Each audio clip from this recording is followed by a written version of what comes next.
Arjun Pushpa 2 movie ఎట్లుంది? Pushpa 2 movie ఇప్పుడే చూశాను. మూవీ మాత్రం బ్లాక్ బాస్టర్. అసలు సినిమా ఫస్ట్ 20 మినిట్స్ కొంచెం ల్యాగ్ ఉంటుంది, కానీ సస్పెన్స్ ఉంటుంది. లాస్ట్లో ఒక ఫైట్ ఉంటుంది. అబ్బా క్రేజీ అంటే క్రేజీ లెవెల్. అసలు ఏ హీరో పనికిరాడు అసలు, అలా చేస్తాడు మన అల్లు అర్జున్. ఆ ఒక్క ఫైట్ కోసం సినిమాకి రావచ్చు. పార్ట్ 3 మాత్రం ఉంది. Part 3 Pushpa 3 rampage.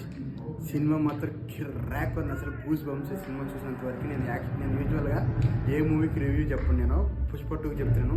అబ్బా worth for weight. Okay, cinema మాత్రం కిర్రాక్ ఉంది.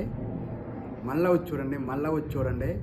పుష్ప 2 చాలా అంటే చాలా చాలా చాలా బాగుంది. నేనైతే అల్లు అర్జున్ ఫ్యాన్ కాదు, నేను ప్రభాస్ ఫ్యాన్ని. ఈ మూవీ చూసిన తర్వాత నేను అల్లు అర్జున్ ఫ్యాన్గా మారిపోతున్నాను. పుష్ప తగ్గేదిలే. పుష్ప అంటే ఫైర్ అనుకుంటివా? Wild fire.